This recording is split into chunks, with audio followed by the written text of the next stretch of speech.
This morning from Mark chapter 12, beginning in verse 38. As he taught, he said, "Beware of the scribes who like to walk around in long robes and to be greeted with respect in the marketplaces and to have the best seats in the synagogues and places of honor at banquets. They devour widows' houses and for the sake of appearance say long prayers. They will receive the greater condemnation."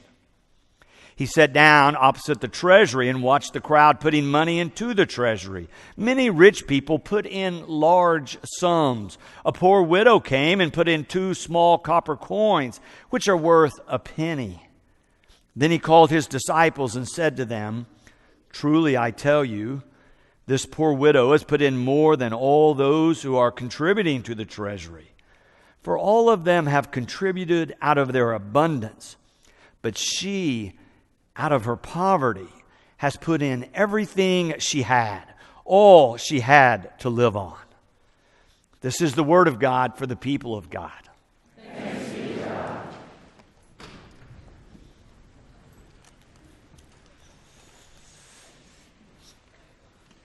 If you were with us last week, you may recall that we were reading from Mark. Jesus was teaching. He had an exchange with a scribe. They were wondering and discussing and talking about what is the first or the greatest commandment. And of course, Jesus' response was the greatest or the first commandment is to love the Lord our God with all of our heart, soul, mind, and strength, and to love our neighbor as ourselves. That was a friendly exchange with the scribe. He agreed that Jesus had answered well, and they seemed to be on the same page. Today, the scribes do not fare quite so well. In this story we've just read, Jesus uses at least some of the scribes as an example of how to not practice one's faith. He says, "Beware of the scribes who walk around seeking notoriety, those who are looking for adulation and adoration and special kinds of experiences not granted to everyone."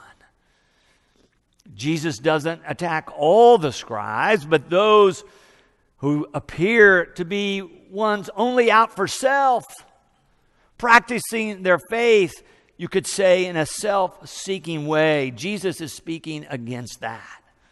Or those who are using their neighbors. In this case, he points out devouring widows' worth, money, homes for their own self-aggrandizement.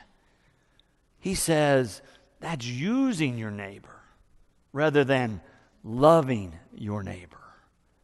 Right on the heels after he has reminded them of these commandments to love God with all of you who you are and to love your neighbor as yourself. So Jesus says, beware. Beware. If you're on that path of seeking only self-importance, then beware, because you are on the wrong path. Take stock of your own life. Reflect on your own motivations and practices, and make this a regular part and practice of your Christian walk, to reflect on your own life, your own way of living, and make sure that in your life, first is love of God and love of neighbor. As is so characteristic of Mark, right after he shares with us a teaching from Jesus, he almost always then tells a story that embodies the teaching further. We have the same thing in this 12th chapter today. Right after the original teaching, and Mark records it in verses 41 through 44, there's the story of this widow. Jesus is watching people come by a box to put money in to support the temple treasury. Lots of people, he says, come by putting in large amounts of money. And then finally this widow comes alone by herself, drops in a couple of coins. Mark points out only worth a penny. And yet then Jesus commends her. and says she's the one that we should notice. Calls all the disciples together and says she's the one who has done the most, because she's given out of her meager resources all she has. She's giving everything. Notice it's the same theme as the greatest commandment, where we're called to love the Lord our God with all of who we are, to give all of ourselves and all of our life to God. And Jesus says, even though it would be easy to think she doesn't matter and her gift doesn't make a difference, that would be a mistake, because she has given her all. She has given her best back to God.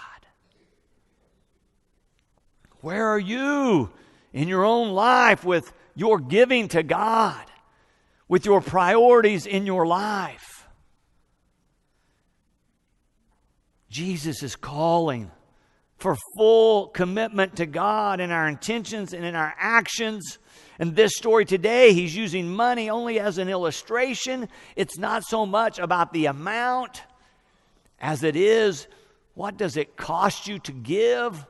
What does it require of you in terms of faith, in terms of trusting in God? Does your financial giving happen with ease, or does it take some sacrifice? Jesus is suggesting that our giving to God should stretch us in terms of our faith and our trust of God, should be a means of growth. You might ask yourself, am I able to give all that I give without ever thinking of God? Do I already have this covered? Or do I have to work and pray to make sure that I live up to my commitment to God and what I have committed to do in terms of a person of faith? Does it demonstrate that God and God's work in the world are the priority in your life? It's an important question for us to think about and reflect on. How much do you sense God's calling in your life? How much are you willing to give of yourself and your resources in response?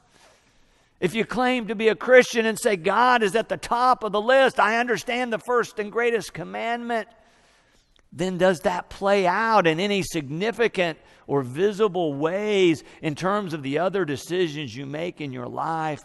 And Jesus suggests that it should. That we should be able to see our commitments coming through our motivations and our actions. As we're preparing for this 125th anniversary celebration, I was rereading the history of Boston Avenue Church. I had really forgotten how much controversy there was in the early 1920s. This congregation was situated down the street at 5th in Boston, but there were rumblings that perhaps they should build a new church. In fact, they went so far as to buy property at 8th and Cincinnati. And then there was a pastoral change. And there were further discussions because there had been so much disagreement. Did they need to build a new church? Should they move? Were they ready? Could they afford it? Before they ever came to this property at 13th, they had to decide about the property at 8th in Cincinnati. Finally, it was decided that they should sell that property before they build and move here to build. But then they struggled. They hired an architect. They ended up firing them. They could not agree on what they wanted to do. There were lots of meetings trying to decide what the design would be. Mrs. C.C. Cole, who was a leading member with her husband, Mr. Cole, who eventually became the chairperson of the building committee that constructed this magnificent church, would comment later that it was only after several stormy sessions, as she called it, the church board decided to proceed to 13th and Boston. But even then, they couldn't decide what kind of design they wanted. There was a debate about whether they were in a red brick building then. Should it be red brick again? When the rumor got out that there might be a tower on this church, many questions whether or not that was safe. Could you really build a tower that tall that would be structurally sound? High-rise buildings were just beginning to appear. It's easy to forget how much turmoil and controversy and discussion and debate went on. The notes we have in our archives show that for months and months and months, discussions and debates happened at the church and in the parking lots and in people's homes. You know how that works sometimes. Dr. Rice, reflecting about the struggles the congregation had to determine their direction, wrote this later. The spiritual growth of the leaders of the Boston Avenue Church is indicated by a comparison of their original plan and conception of what the church ought to be and the structure as it stands today. The idea of a modest church and Sunday school combined on a 100-foot corner lot off Cincinnati grew within a few years to the inspiring creation now completed with the tower in the exact middle of the street. He went on to talk about that taking such a bold step, a God-sized step, if you will, would be the difference between the erection of another pretty church and a landmark in the history of church architecture. Dr. Rice, in advocating for Ada Robinson's radical design, which we enjoy today, said he believed it would be a church with an exterior, even if he was standing outside in the rain, that would talk to him. And then upon coming inside, would impel him to worship whether he wanted to or not. I tell you all of this not only because it's part of our history, but because it speaks to the deep conviction that those who came before us had. Their commitment to continue to toil and struggle and work and strive together, to sacrifice and compromise and give of themselves and their time and their talent so that this might be possible. They walked through some difficult things together, always though believing that God was leading them and looking for how they might be more faithful followers of God here in this place. I think their commitment and their conviction illustrates what Jesus is talking about in our text today when he says who we should honor. He says we should honor those who make sacrifices and give their all as they strive to respond faithfully to God's call in Jesus Christ. When we think about people who give their all, we often think of our veterans, appropriate particularly on this weekend. But in terms of our own church history, we should remember Reverend E.B. Chenoweth, who was living and pastoring in Colorado and heard that there was a call and a need for pastors in this new territory, and packed up his wife and infant child, traveled by horse and wagon to come to this place where he knew nobody, to start a ministry in the name of Christ. What kind of calling and response to that calling must he have felt to make such a journey? Or we could remember Dr. and Mrs. Brewer, who were already here and met him early on and became great lay leaders as this small group of people began to gather and talk about what it might mean to be a church together. Oh, they started things and they grew and grew. I've already mentioned Mr. and Mrs. Cole and Dr. Rice, who were so instrumental and prime leaders in the 1920s to move us to this site. Of course, there's also Dr. Muzon Biggs, who came here and served 33 years, gave his life, his toil, shared his talent, his vision, that we might be a vital congregation. There's so many others that we could name, that we can never fully recount all of the sacrifices, all of the gifts, all of the talent that has been shared over all these 125 years to make this still a vital church in the heart of Tulsa today. Just think about all the people who have passed through this place, who shared, as Jesus says of the widow, what they had to share. They gave their time. They gave their talent. They gave their resources. They helped out here or there or wherever was needed so that the church in their time and place could continue to grow and reach out in the name of Christ. Everyday members making such a difference so that now all of us are able to be here as heirs of their faith and celebrate a vital faith alive in our lives, because Boston Avenue Church is a place that has blessed us.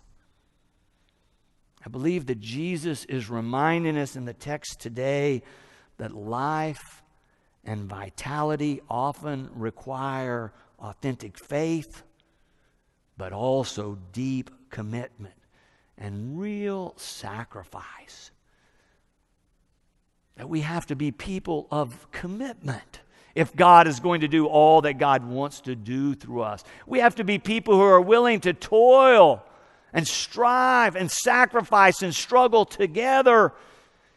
Even on those days we don't agree, seeking God's leading, believing that God is not done with us yet and still has more in store for our mission and ministry as a congregation in this time and place. I believe that the church still needs, and this world still needs, people who are willing to put God first in their life, and people who, out of such conviction and commitment, are willing to reach deep into their souls to serve God through this place, to proclaim the love of God as alive still and at work in the world. Are we willing to be those people in this time and place?